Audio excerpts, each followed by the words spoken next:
देखिए आज हम लोग पढ़ेंगे कलर ब्लाइंडनेस। कलर ब्लाइंडनेस को हिंदी में क्या बोलते हैं? वर्णांधता। समझ में आया ना? इसको हम लोग क्या बोलते हैं? वर्णांधता। वर्णांधता जो बीमारी होती है ना, ये एक लिंग संलग्न वंशागत रोग होता है। लिंग संलग्न वंशागत रोग का मतलब होता है ये वैसे रोग होते हैं जो प्रायः लिंग गुणसूत्र के माध्यम से। बउआ इतना खुश क्यों है तुम? नहीं इसको बोल रहे हैं क्या? क्या चीज का खुशी है? यहाँ पे देखो, वर्णांधता ऐसा रोग होता है, वर्णांधता जो है वंशागत रोग होता है। और ये वंशागत रोग का मतलब क्या आता है वो समझिए। वंशागत रोग वैसे रोग होते हैं जो एक पीढ़ी से अगली पीढ़ी में क्या हो जाते हैं? ट्रांसफर हो जाते हैं। जैसे मान लीजिए कि मेरे में कोई बीमारी है, तो ये बीमारी अगर हम अपने बच्चे को जन्म देते हैं और वही बीमारी मेरे बच्चों में चली जाती है तो वो बीमारी क्या कहलाएगी? वंशागत रोग कहलाएगी। है ना समझ में? लेकिन वैसा वंशागत रोग जो प्रायः लिंग गुणसूत्र के माध्यम से फैले। लिंग गुणसूत्र के माध्यम से का मतलब होता है कि मनुष्य के शरीर में दो प्रकार के लिंग गुणसूत्र होते हैं। एक XX के फॉर्म में होता है या दूसरा जो है XY के फॉर्म में होता है। नहीं समझ आ रहा है? जैसे मनुष्य के शरीर में टोटल क्रोमोसोम जो है वो कितना होता है? 46 होता है। यहाँ तक समझ में आ रहा है मुझे? खड़ा करके पूछेंगे बुआ रे सोच लो तो बहुत मार मारेंगे हम। मारते हैं ना? हाँ। मनुष्य के शरीर में कितने गुणसूत्र होते हैं? 46। याद रखिएगा। ऐसे होता है 2n बोले तो कितना बोलिएगा? 46। समझ पा रहे हैं ना? तो ये जो 46 होता है ना बाबू, तो 46 जो होता है ये दो तरह के पैटर्न में होता है। एक होता है 44 प्लस XX और दूसरा जो होता है वो 44 प्लस XY। समझ में आ रहा है ना? यहाँ पे 44 जो होता है ना, इसको हम लोग क्या बोलते हैं? ऑटोसोम। इसको हम लोग बोलते हैं ऑटोसोम। नहीं समझ आ रहा है? अरे सामने देखो ना, इसको बोलते हैं ऑटोसोम। और ये ऑटोसोम जो है किसके लिए जिम्मेदार होता है? ये लक्षण के लिए जिम्मेदार होता है। मतलब ये कैरेक्टर को निर्धारित करता है क्या बनेगा। ये कैरेक्टर के लिए बना होता है। समझ आ रहा है ना? इसके अलावा दो प्रकार के गुणसूत्र होते हैं, एक X और दूसरा क्या होता है? Y। तो ये दोनों जो होते हैं ना, इसको हम लोग बोलते हैं सेक्स क्रोमोसोम। इसको हम लोग क्या बोलते हैं? Sex chromosome. ये सेक्स को बनाते हैं कि कौन सा लड़का बनेगा, वो लड़की बनेगी कि लड़का बनेगा, वो डिपेंड करता है उसके सेक्स क्रोमोसोम पर। तो लिंग का निर्धारण जो होता है किस गुणसूत्र पर होता है? XY पर। समझता है ना? जैसे अगर 1 से 44 तो दोनों में सेम ही रहेगा, 44 दोनों में सेम रहेगा। लेकिन अगर 1 से X हो गया तो E बन जाएगी लड़की और XY हो गया तो E बन जाएगा लड़का। यहाँ तक कोई दिक्कत नहीं है। अब देखिए होता क्या चीज है कि हम बात कर रहे हैं वर्णांधता, कलर ब्लाइंडनेस। तो कलर ब्लाइंडनेस में के बारे में कहे हैं कि ये रोग जो है माता पिता से बच्चों में क्या होते हैं? ट्रांसफर होते हैं। तो इस रोग से संबंधित जीन जो होता है ना, जीन देखो, इस रोग से संबंधित जो जीन होता है उसको किस लेटर से डिनोट किया जाता है? C से डिनोट करते हैं। ऐसे जीन ABCD के फॉर्म में नहीं रहता है। समझ में आ रहा है कि नहीं आ रहा है? जीन जो ABCD के फॉर्म में नहीं रहता। बस हम लोग क्या करते हैं ना कि उसके पहचान के लिए उसका नामकरण कर देते हैं कि ये इस नाम से जाना जाएगा। अरे बच्चा पैदा लेता है ना तो उसको एक नाम दे देते हैं ना, XYZ कहते हैं ना कि ये कहलाएगा, B कहलाएगा। नहीं समझ आ रहा है? तो उसी तरह से कलर ब्लाइंडनेस को उत्पन्न करने वाला जीन का जब खोज हो गया कि इसी जीन के डिफेक्ट के कारण जो है कलर ब्लाइंडनेस होता है, तो उस जीन को एक लेटर से डिनोट किया गया जिसको हम लोग बोलेंगे C। कलर का पहला अक्षर जो है वो कोचिए हुआ C। तो C से इसको डिनोट कर दिया गया। कहाँ देख रहा है? उधर है बैठे हुए। अरे सामने ना इतना बड़ा बोर्ड है, यहाँ से वहां तक आदमी खड़ा चलता फिरता। यहाँ नहीं देख रहा तो उधर देख रहा कोना में। यहाँ ना देखो जी, देखो नहीं करता। ये समझ में आ रहा है ना? और याद रखिए कलर ब्लाइंडनेस वाला जो जीन होता है ना, वो हमेशा किस गुणसूत्र पर पाया जाता है? तो वो हमेशा जो पाया जाता है ना, वो हमेशा X गुणसूत्र पर पाया जाता है। याद रखना, कलर ब्लाइंडनेस वाला जो जीन होगा, आना समझ में, वो हमेशा किस गुणसूत्र पर होगा? X गुणसूत्र पर होगा। Y गुणसूत्र पर इसकी उपस्थिति नहीं होती है, मतलब कि X गुणसूत्र पर उपस्थित होगा ऐसे। लेकिन ये किस गुणसूत्र पर नहीं पाया जाएगा? Y गुणसूत्र पर ये नहीं पाया जाएगा। ये समझ में आ रहा है यहाँ तक? हाँ, आप समझो कि ये बीमारी है क्या, कलर ब्लाइंडनेस क्या होता है। अब इसके बारे में समझते हैं, समझाए मुझे। तो कलर ब्लाइंडनेस क्या है? देखो कलर, यही बैठा रहो चुपचाप। कलर ब्लाइंडनेस लगाओ, जल्दी लगा, जल्दी लगा। फायदे से करके रखना चाहिए। अरे आने के लिए सोचना नहीं रहता है। जल्दी आओ रे, घुस जाओ। कहाँ गई? कलर ब्लाइंडनेस सब लोग देख रहे हैं ना बोर्ड पे? कलर ब्लाइंडनेस क्या है? देखिए, कलर ब्लाइंडनेस को समझने के लिए इसको दो पार्ट में बांट दीजिए। कलर मतलब कि रंग, ठीक ना? अब ब्लाइंड का मतलब क्या होता है? अंधा, अंधापन। अरे समझ में? ब्लाइंडनेस का मतलब अंधापन। तो कहने का मतलब क्या है कि ऐसा व्यक्ति, वो ऐसा, यहाँ तक दिख रहा है जी? yes, ये आप में नजर आ रहा है? yes, तो ये एक ऐसा व्यक्ति होता है ना जिसको दो रंग का पहचाने नहीं हो पाता है बेचारा, दो कलर के बीच में डिफरेंशिएट नहीं कर पाता है। ये वो कैसा कलर वो नहीं देख पाता है, तो उसका नाम है रेड कलर। और दूसरा, इसको कौन सा कलर नजर नहीं आता है? उसका नाम है ग्रीन। तो इसको दो रंग पहचान में नहीं आता है। अब प्रश्न ये उठता है कि सर ये बताइए कि अगर ये दो रंग में उसको नजर नहीं आएगा तो उसको ये रंग नजर कैसे आएगा? अरे समझ में, कुछ तो दिखेगा ना उसको, ऐसा तो नहीं कि हम साफे अंधा हो जाएगा। नहीं, साफा अंधा का मतलब नहीं है। ये दो रंग उसको कलर मतलब रेड और ग्रीन डिफरेंशिएट नहीं कर पाएगा। इसको ये दोनों कलर कैसा नजर आएगा? Black and white, black and white. अरे ब्लैक एंड व्हाइट नजर आएगा, समझ में आया ना? आज से काफी साल पहले जो ना टीवी हुआ करता था, ब्लैक एंड व्हाइट टीवी। अब तो कलरफुल टीवी आ गया है ना। पहले ब्लैक एंड व्हाइट टीवी आता था। उसमें क्या होता था ना बउआ, ध्यान दो, उसमें होता क्या चीज था? हीरोइन, समझ आया? हीरोइन और हीरो, तो वो होता है ना नायक और नायिका।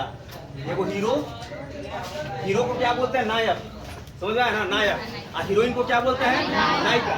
तो हीरोइन जो होती थी ना, कितनों बढ़िया मेकअप करके जो है ना फिल्म बनाती थी ना या सीरियल बनाती थी ना, कितनों अच्छा से मेकअप करके आती थी, साड़ी बढ़िया पहन लेती थी, पूरा फेस पर पाउडर लगा लेती थी, लिपस्टिक वगैरह, बिंदी वगैरह करके। तो उसका टोटल मेकअप जो है ना कैसा नजर आता था? Black and white. तो वो परेशान रहती थी कि इतना जो है बढ़िया से मेकअप किए, किसके लिए किए थे? लोग देखे हम। लेकिन मालूम चला कि जब टीवी पर आए ना, तो मालूम चला कि सारा का सारा मेकअप जो है कैसा नजर आएगा? Black and white. क्योंकि वो टीवी जो है या तो ब्लैक दिखाएगा नहीं तो व्हाइट दिखाएगा। फेस को व्हाइट कर देता था, अब बाकी बाल को काला कर दिया, लाल को काला कर दिया, समझ में आया ना? जितना भी कलर दिखेगा ना उसमें वो काला दिखेगा, और बाकी जो कलरफुल नहीं होगा वो कैसा दिखेगा? व्हाइट दिखेगा। उसी को क्या बोलते थे? Black and white. तो उस समय चीज बढ़िया था, ठीक था, उतना टीवी में आकर्षण नहीं था। अब टीवी में जो कलरफुल टीवी आया है ना, उसका बातें अलग है। वो तो इतने ना, वो तो उनको लगता है कि और बना के दिखाता है, जितना अच्छा दिखती नहीं ना उससे भी ज्यादा बढ़िया दिखा देता है।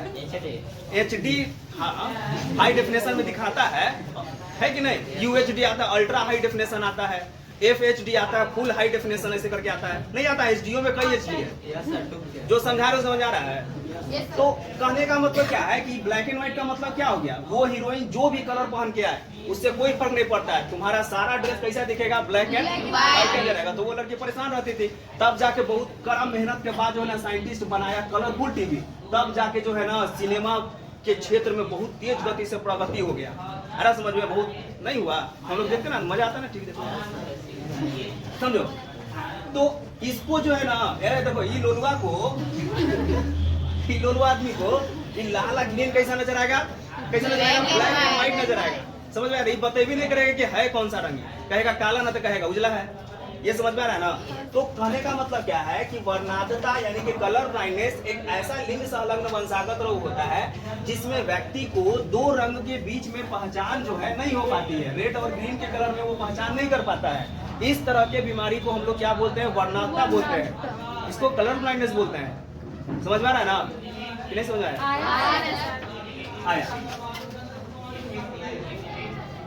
अब समझिए आगे। कलर ये हो गया।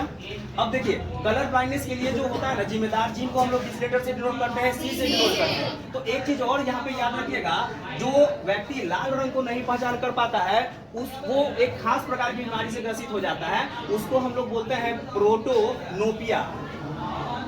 प्रोटोनोपिया। जो व्यक्ति केवल लाल रंग को पहचानेगा नहीं, अरे समझ में ना, तो उसको क्या बोलेंगे? प्रोटोनोपिया। और जो व्यक्ति ग्रीन कलर को नहीं पहचानेगा उसको क्या बोलेंगे? ड्यूटेरोनोपिया के नाम से जानते हैं। लाल रंग न पहचान करने वाले व्यक्ति प्रोटोनोपिया के शिकार हो गए। ग्रीन कलर नहीं पहचान करने वाला व्यक्ति क्या कहलाएगा? ड्यूटेरोनोपिया। इसको कलर कैसा नजर आएगा? ब्लैक एंड व्हाइट नजर आएगा। समझ में आया ना? तो ऐसे व्यक्ति को कुछ कुछ जगह पे नौकरी नहीं मिलती है। समझ में आया ना? कुछ कुछ जगह पे नौकरी नहीं मिलेगा। जैसे उसको जो है ना जल्दी ड्राइविंग लाइसेंस नहीं मिलेगा। समझ में आया ना? उसको जल्दी ड्राइविंग लाइसेंस नहीं मिलेगा क्योंकि सिग्नल पहचानना न रहेगा। रेड कलर है, ग्रीन कलर पहचानेगा तब ना वो आगे बढ़ेगा जी। दूसरा, वो पायलट नहीं बन सकता है। पायलट बनेगा? नहीं ना बनेगा। क्लीनर नहीं पहचानेगा तब। उसके बाद ट्रेन का ड्राइवर नहीं बन सकता है। मतलब यातायात का जो व्यवस्था है ना उसमें उसको नहीं मिलता है। अरे समझ में? क्योंकि वहाँ पे कौन कौन से कलर पहचाने होते हैं? मेनली रूप से रेड, ग्रीन, आएगो येलो। तो येलो वाला तो पहचान लेके चल भाई गाड़ी चालू करके रखना है। समझ में आया ना? लेकिन कब चालू करना है कब बंद करना है उसके लिए वो पता नहीं चल रहा है। क्योंकि लाल हरा जो है पहचाने में नहीं आ रहा है, रेड नहीं आ रहा है, उसको ग्रीन नहीं आ रहा है। मान लो कि येलो जो है पहचान ले रहा है, तो येलो का मतलब चालू कर लीजिए, गाड़ी चालू कर लीजिए। तो चालू करके कब तक रखेगा? जब उसको ग्रीन नजर आएगा तब बढ़ेगा ना आगे जी। ग्रीन जला नजर ही नहीं आता, चालू करके बैठा रहेगा ना वो। नहीं समझ आ रहा मुझे? और रेड का मतलब होता है कि जैसे ही रेड चले ना तो वैसे ही जो है क्या हो जाना है? स्टॉप, रुक जाना है। तो रेड सिग्नल जो होता है ना बड़ा खतरनाक सिग्नल होता है। कहीं भी अगर रेड कलर का सिग्नल नजर आए ना तो समझिए कि रुकना है, डेंजर है, उसके आगे मत बढ़िए ना तो फिर खतरा साबित हो सकता है। आ समझ में? उसी तरह से जब कोई आदमी पूरा प्रगति कर रहा है ना, एकदम पूरा तेज गति एकदम पूरा पैसा कमा रहा है और चाह रहे हो ना कि उसको जो है ना स्टॉप कर दे मतलब रोक दे उसको, तो उसके सामने भी वो रेड सिग्नल लिया। रेड सिग्नल समझ में आता है? रेड सिग्नल का मतलब होता है ना उसका विवाह जो है ना एक स्त्री के साथ करवा, विवाह स्त्री के साथ ना होगा, उसका विवाह जो है स्त्री के साथ होगा। तो स्त्री के साथ जो विवाह होगा ना उसका, समझा ना, तो वो जो है ना एक तरह का रेड सिग्नल अप्लाई करता है। रेड सिग्नल का मतलब समझ आता है? जैसे मान लीजिए ये समझा ना जी इसे। अरे देखो जी, देखो रेड सिग्नल कहाँ लगता है? इसका जो माथा होगा ना यहाँ पे, वो रेड कलर का जो सिंदूर हुआ ना वो उसके लिए रेड सिग्नल है। वो जैसे ही एक बार लग जाएगा ना तो जितना रफ्तार से ही भाग रहा था ना अब उसका रफ्तार जो है क्या हो जाएगा? रुक जाएगा। तो ये रेड सिग्नल होता है। समझा ना? इसलिए सिंदूर को रेड बनाया गया कि ताकि देख के बस वही रुक जाइए, ज्यादा बढ़ने का कोशिश मत। अरे सही है? समझ आ रहा है कि नहीं आ रहा है? कलर लाइने समझ में आ गया? कलर लाइने से एक ऐसा लिंग संलग्न वंशागत रोग होता है जिसमें व्यक्ति को दो रंगों की पहचान नहीं हो पाती है। पहला रेड कलर नहीं पहचानता है, दूसरा ग्रीन कलर नहीं पहचानता है। रेड कलर ना पहचान करने वाले व्यक्ति को प्रोटोनोपिया बोलते हैं और ग्रीन कलर ना पहचान करने वाले व्यक्ति को क्या बोलते हैं? ड्यूटेरोनोपिया। और वैसे व्यक्ति को दोनों कलर जो है ब्लैक एंड व्हाइट नजर आता है। हाँ, स्त्री में भी होता है ना। अब पढ़ाएंगे कि ये फैलता कैसे है बीमारी। चलो समझो आगे, मिटाना इसको यहाँ से। अब समझिए,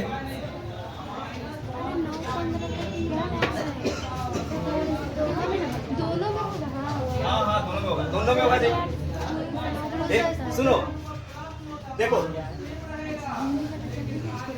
देखो इधर एक चीज याद रखिएगा कि लिंग संलग्न वंशागत रोग वाले जीन जो होते हैं ना वो हमेशा एक्स गुणसूत्र पर ही पाए जाते हैं, वाई गुणसूत्र पर नहीं पाए जाते हैं। इसके आधार पर इसका जीनोटाइप तैयार करते हैं।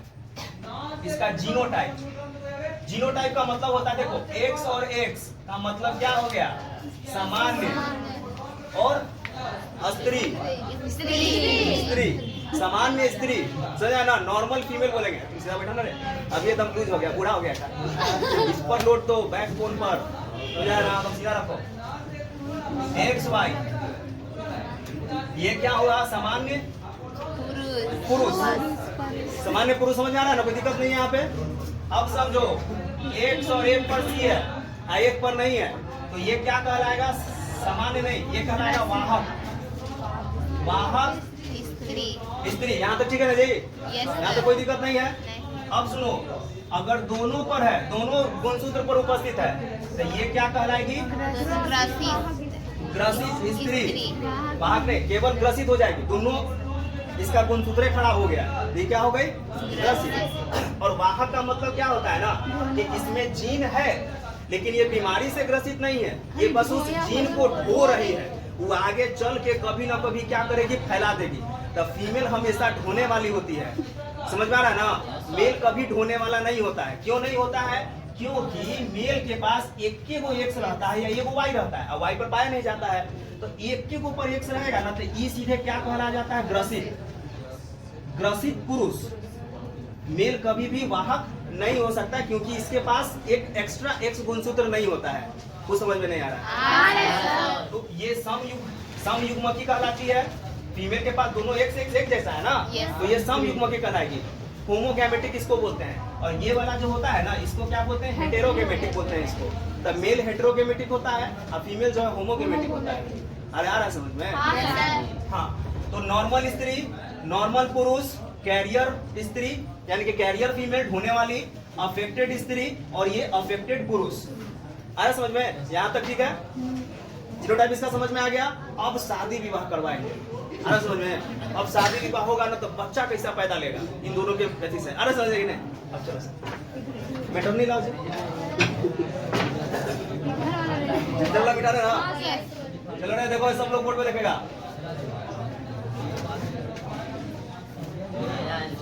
क्या बोला? ज्यादा नहीं बोल रहा जो जाएगा ना, भर पेट मारेंगे, समझा ना? मारेंगे कम, समझा? सीटेंगे ज्यादा, दिक्कत हो जाए, दिक्कत पड़ जाएगा। सुनो रे, अब सुनिए, अब हम लोग बात करेंगे, यहाँ पे देखेंगे क्रॉस। क्रॉस का मतलब क्या है कि मतलब मेल फीमेल आपस में जुड़ेगा तो कैसा बच्चा जन्म लेगा, होना चाहिए ना। तो देखो, अगर हम बात करते हैं कि एक सामान्य स्त्री का विवाह जो है किसके साथ कर देते हैं? सामान्य पुरुष के साथ करेंगे तो बच्चों तो सामान्य न लेगा। दोनों सामान्य है तो फिर क्या दिक्कत है जी? तो ये को तो कुछ ना कुछ बनाएंगे ना, तो पुरुष क्या होगा? ग्रसित होगा। पुरुष जो है क्या है? ग्रसित है। तो पुरुष ग्रसित है मतलब कि ये सामान्य है तो एक सेक्स, ये या तो कोई दिक्कत नहीं है। अब हम लोग क्या बनाते हैं? युग्मक। ये क्या है? जनक। ये इसका क्या है? एलील कह सकते हैं। ठीक ना? ये समझ आ रहा है? यहाँ अलग हो गया, ये अलग हो गया ना जी। ए बोर्ड पर देखो सब, को बोर्ड पर नहीं देखेगा। चलो देखो, ये हो गया ना, इसको इसके साथ जोड़ेंगे 101। यहाँ तक ठीक है? इसको इसके साथ, यहाँ तक ठीक है? इसको इसके साथ कोई दिक्कत नहीं है। इसको इसके साथ। तो यहाँ देखो कि क्या हो रहा है ना, कि यहाँ दो लड़की पैदा ले रही है, समझ में आया ना? दो लड़की, लेकिन ये दोनों क्या चीज है? वाहक है। और यहाँ पे जो है ना, दो को पुरुष ले, तो ये क्या है? सामान्य पुरुष है। यहाँ तक ठीक ना है? तो इसमें क्या हो रहा है ना कि देखो, ये दोनों की ये बेटी हुई ना, तो बेटी के पास जो जैसे पिता अफेक्टेड था, तो पिता पूरा दम ग्रसित था, समझ आया ना? तो ये पिता जब अपने बच्चे को जन्म दिया, तो इसका जो लड़का जन्म लिया ना, लड़का, तो लड़का सामान्य था, लड़का में कोई प्रॉब्लम नहीं था। अरे समझ में? लेकिन जो लड़की पैदा ली ना, वो लड़की क्या हो गई? वाहक हो गई, क्योंकि एक एक्स गुणसूत्र इसको किससे प्राप्त हुआ था? पुरुष से प्राप्त हुआ था। फीमेल से तो मिला ही था एक्स गुणसूत्र, फीमेल वाला में तो कोई दिक्कत नहीं ना था। पुरुष वाला जो दिया ना, इसको क्या बना दिया? वाहक बना दिया। अब ये वाहक स्त्री जो है ना, किसी ग्रसित पुरुष के साथ अगर जुड़ेगी ना, तब क्या होगा? तब होगा ना ग्रसित बच्चे जन्म लेंगे। तो एक बार इसको मिटाते हैं, या मिटा रहे इसको? हाँ सर।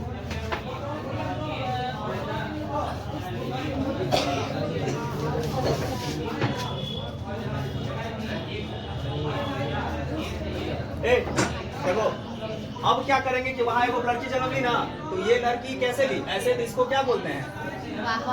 इसको वाहक स्त्री बोलेंगे ना जी। यहाँ तो कोई दिक्कत नहीं है। और इसका विवाह किसके साथ कर दिए? ग्रसित पुरुष के साथ। अरे समझे? इसका विवाह किसके साथ करवाए? ग्रसित पुरुष के साथ। तो एक्स और वाई, यहाँ पे सी, कोई दिक्कत नहीं है, ठीक ना? अब क्या बनाएंगे? युग्मक बनाएंगे, तो एक्स और एक्स ऐसे, कोई दिक्कत नहीं ना जी। अब यहां से इसको जोड़ेंगे, कोई दिक्कत नहीं है। अब इसको इसके साथ जोड़ेंगे, ठीक है? इसको इसके साथ, और फिर इसको यहाँ पे हुआ ना, तो देखो एक वो पुरुष जो बना ना, वो क्या बना? सामान्य पुरुष। और ये यहाँ पे क्या बन गया?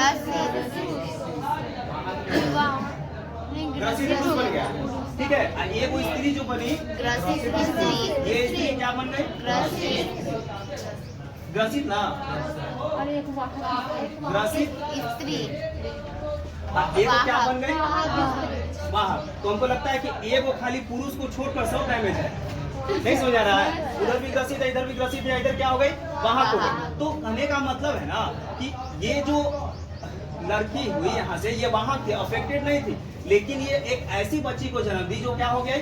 ग्रसित हो गई, और एक ऐसा बच्चा को जन्म दिया जो क्या हो गया? ग्रसित हो गया। अरे समझ में? तो इस तरह से अब ये ग्रसित स्त्री अगर किसी ग्रसित पुरुष के साथ अगर क्रॉस करेगी ना, नहीं समझ आ रहा है, अगर ये ग्रसित स्त्री है, जैसे ग्रसित का मतलब क्या हो गया? ऐसे, इसका विवाह किसके साथ कर दिए? ग्रसित पुरुष के साथ करती है। तो अब जितना बच्चा जन्म लेगा ना, वो सब बच्चा क्या हो जाएगा? ग्रसित हो जाएगा। जैसे युग्मक बनाएंगे, अलग अलग कर दिए ना, नहीं समझ आ रहा है। तो इसका क्रॉस इसके साथ कर देंगे, इसका क्रॉस इसके साथ कर देंगे, इसका क्रॉस इसके साथ कर देंगे, और इसका क्रॉस किसके साथ कर देंगे? इसके साथ। तो यहाँ सारा बच्चा जो है क्या हो गया? ग्रसित हो गया। तो यहाँ पे ये जो आई ना, ये लड़की जो है, ये कहाँ से? यहाँ से उत्पन्न हुई थी ना ये। तो देखो, ये जो है ना क्रिस क्रॉस विधि से ट्रांसफर करती है। क्रिस क्रॉस विधि से मतलब क्या हो गया? एक सामान्य स्त्री है, इसका विवाह इसके साथ किए, तो ये इसकी क्या कहलाई? बेटी कहलाई थी ना, कहाँ गया? ये वाहक बेटी हुई। अरे समझ में? अब इस बेटी का विवाह जो है किसी दूसरे पुरुष के साथ कर दिए, कोई दिक्कत नहीं है। तो इसके साथ किए ना, तो इसके बाद यहाँ पे जो एक बच्ची जन्म ली, वो क्या हुई? पूर्ण रूप से क्या हो गई? ग्रसित। तो ये क्या कहलाई? इसकी क्या कहलाई? नतनी न कहलाई।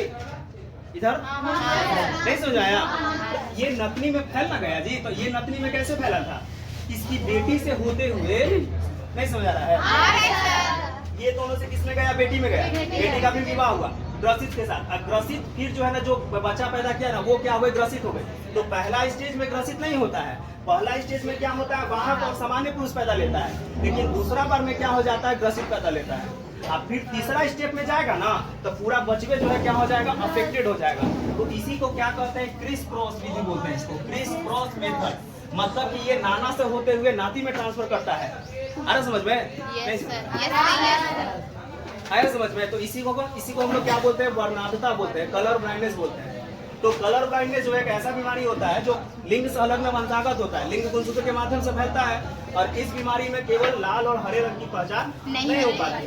ऐसे व्यक्ति को कुछ जगहों पर नौकरी नहीं मिलती है, जैसे ट्रेन का ड्राइवर नहीं बन सकता है, पायलट नहीं बन सकता है, ड्राइविंग लाइसेंस जल्दी नहीं मिलेगा, मोटरसाइकिल चलाने का अनुमति, समझ में आ रहा है ना?